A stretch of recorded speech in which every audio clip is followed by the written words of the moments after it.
Chapter 17, Unwelcoming Committee. The humbug whistled gaily at his work, for he was never as happy as when he had a job which required no thinking at all.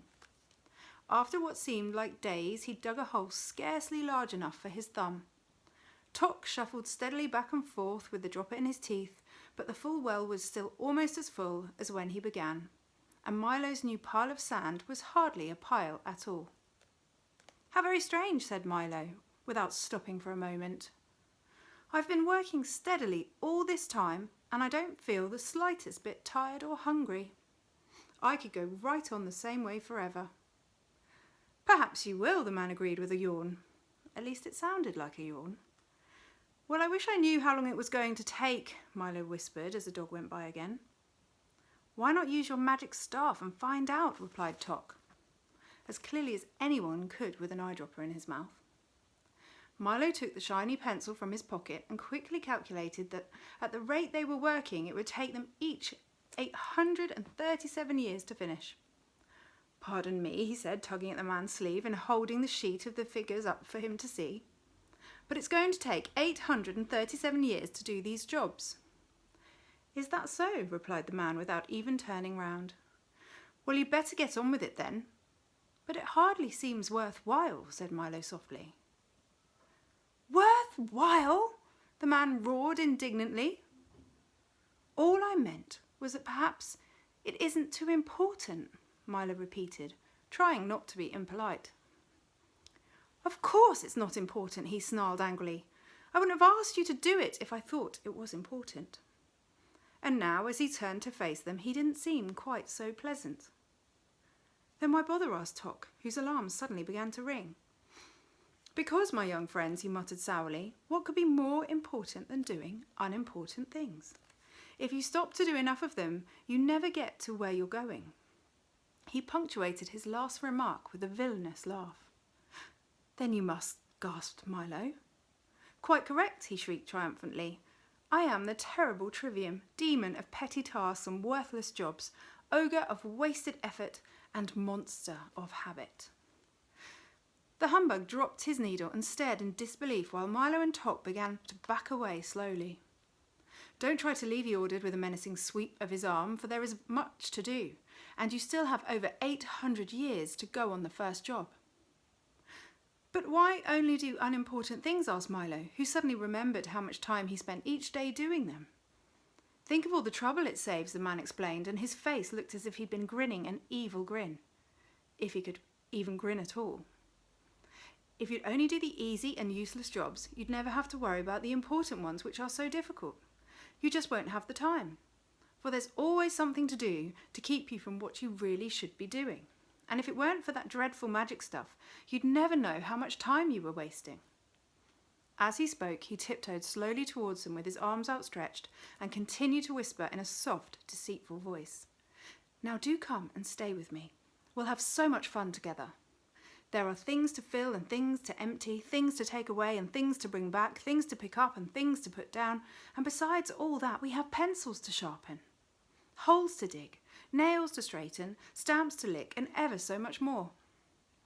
Why, if you stay here, you'll never have to think again, and with a little practice, you can become a monster of habit too." They were all transfixed by the Trivium's soothing voice.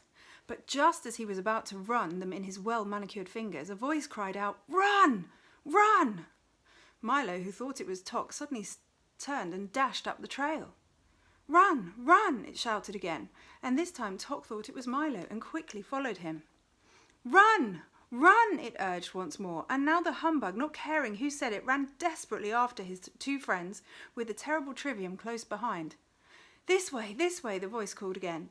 They turned in its direction and scrambled up the difficult slippery rocks, sliding back at each step almost as far as they'd gone forward. With a great effort and many helping paws from Tock, they reached the top of the ridge at last, but only 2 steps ahead of the furious Trivium. Over here," advised the voice, and without a moment's hesitation they started through a puddle of sticky ooze, which quickly became ankle-deep, then knee-deep, then hip-deep, until finally they were struggling along through what very much felt like a waist-deep pool of peanut butter. The Trivium, who had discovered a mound of pebbles which needed counting, followed no more, but stood at the edge, shaking his fist, shouting horrible threats and promising to rouse every demon in the mountains. What a nasty fellow, gasped Milo, who was having a great difficulty getting his legs just to move. I hope I never meet him again. I believe he stopped chasing us, said the bug, looking back over his shoulder. It's not what's behind that worries me, remarked Tock as they stepped from the sticky mess, but what's ahead. Keep going straight, advised the voice as they continued to pick their way carefully along the new path. Now step up, it recommended, and almost before they knew what had happened, they'd all taken a step up and then plunged to the bottom of a deep, murky pit. But he said up, Milo complained bitterly from where he lay sprawling. Well, I hope you didn't expect to get anywhere by listening to me, said the voice gleefully. We'll never get out of here, the humbug moaned, looking at the steep, smooth sides of the pit. That is quite an accurate evaluation of the situation, said the voice coldly. Then why did you help us at all? Shouted Milo angrily. Oh, I'd do as much for anybody, he replied. Bad advice is my speciality.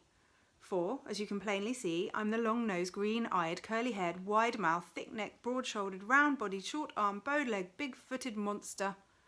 And if I do say so myself, one of the most frightening fiends in this whole wild wilderness. With me here, you wouldn't dare try to escape. And with that, he shuffled to the edge of the pit and leered down at his helpless prisoners.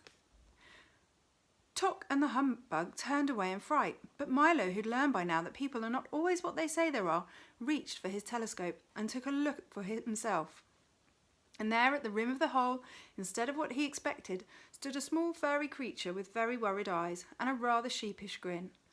Why, you're not long-nosed, green-eyed, curly-haired, wide-mouthed, thick-necked, broad-shouldered, round-bodied, short-armed, bow-legged or big-footed. And you're not frightening at all, said Milo indignantly. What kind of demon are you? The little creature, who seemed stunned at being found out, leapt back out of sight and began to whimper softly. I'm the demon of insincerity, he sobbed. I don't mean what I say, I don't mean what I do, and I don't mean what I am. Most people who believe what I tell them go the wrong way and stay there, but you and your awful telescope have spoiled everything. I'm going home. And crying hysterically, he stamped off in a huff. It certainly pays to have a good look at things, observed Milo as he wrapped up the telescope with great care. Now all we have to do is climb out, said Tock, placing his front paws as high on the wall as he could. Here, hop up on my back. Milo climbed onto the dog's shoulders, then the bug crawled up both of them, and by standing on Milo's head, just managing to hook his cane on the root of an old gnarled tree, with loud complaints he hung on doggedly until the other two had climbed out over him and pulled him up, somewhat dazed and discouraged. I'll lead the way for a while, he said, brushing himself off. Follow me and we'll stay out of trouble. He guided them along one of the 5 narrow ledges, all of which led to a grooved, rutted plateau. They stopped for a moment to rest and make plans, but before they had done either, the whole mountain trembled violently and with a sudden lurch rose high into the air, carrying them along with it. For quite accidentally they had stepped into the callous hand of the gelatinous giant. And what have we here? He roared, looking curiously at the tiny figures huddled in his palm and licking his lips. He was an incredible size, even sitting down with long unkept hair, bulging eyes and a shape hardly worth speaking of. He looked, in fact, very much like a colossal bowl of jelly, without the bowl. How dare you disturb my nap? He bellowed furiously, and the force of his hot breath trembled over them in his hand. We're terribly sorry, said Milo meekly, when he'd untangled himself, but you look just like part of the mountain. Naturally, the giant replied in a more normal voice, but even this was like an explosion. I have no shape of my own, so I just try to be like whatever I'm near. In the mountains, I'm a lofty peak on the beach of a broad sandbar. In the forest, a towering oak. And sometimes in the city, I'm a very handsome 12-storey block of flats. I just hate to be conspicuous. It's really not safe, you know. And then he looked at them again with hungry eyes and wondered how good they would taste. You look much too big to be afraid of anything, said Milo quickly, for the giant had begun to open his mouth wide. I'm not, he said with a slight shiver that ran all over his gelatinous body. I'm afraid of everything. That's why I'm so ferocious. If the others found out, I'd just die. Now do be quiet while I eat my breakfast. He raised his hand towards his gaping mouth, and the humbug shut his eyes tightly and clasped both hands over his head. Then aren't you really a fearful demon? Milo asked desperately, on the assumption that the giant had been brought up well enough to talk without his mouth full. Well, approximately, yes, he replied, lowering his arm to the vast relief of the bug. That is, comparatively, no. What I mean is, relatively, maybe. In other words, roughly, perhaps. What does everyone else think? There you see, he said peevishly. I'm even afraid to make a positive statement. So please stop asking questions before I lose my appetite altogether. Then he raised his arm up again and prepared to swallow the three of them in one gulp. Why don't you help us rescue Rhyme and Reason? Then maybe things will get better, shouted Milo again. This time almost too late, for in another instant they would have all been gone. Oh, I wouldn't do that, said the giant thoughtfully, lowering his arm once more. I mean, why not leave well enough alone? That is, it'll never work. I wouldn't take a chance. In other words, let's keep things as they are. Change is so frightening. And as he spoke, he began to look a bit ill. Maybe I'll eat one of you, he remarked unhappily, and save the rest for later. I don't feel very well. I have a better idea, said Milo. You have? Interrupted the giant, losing a desire to eat at all. If it's one thing I can't swallow, it's ideas. They're so hard to digest. I have a box full of all the ideas in the world, said Milo, proudly holding up the gift King Azaz had given him. The thought of it terrified the giant, who began to shake like an enormous pudding. Put me down and just go away, he pleaded, forgetting for a moment who had hold of whom, and please don't open that box. In another moment, he'd set them down on the next jagged peak, and with panic in his eyes, lumbered off to warn the others of the terrible new threat. But news travelled quickly. The word snatcher, the trivium, and the long-nosed, green-eyed, curly-haired, wide-mouthed, thick-necked, broad-shouldered, round-bodied, short-armed, bow-legged, big-footed monster had already spread the alarm throughout the evil, unlightened mountains.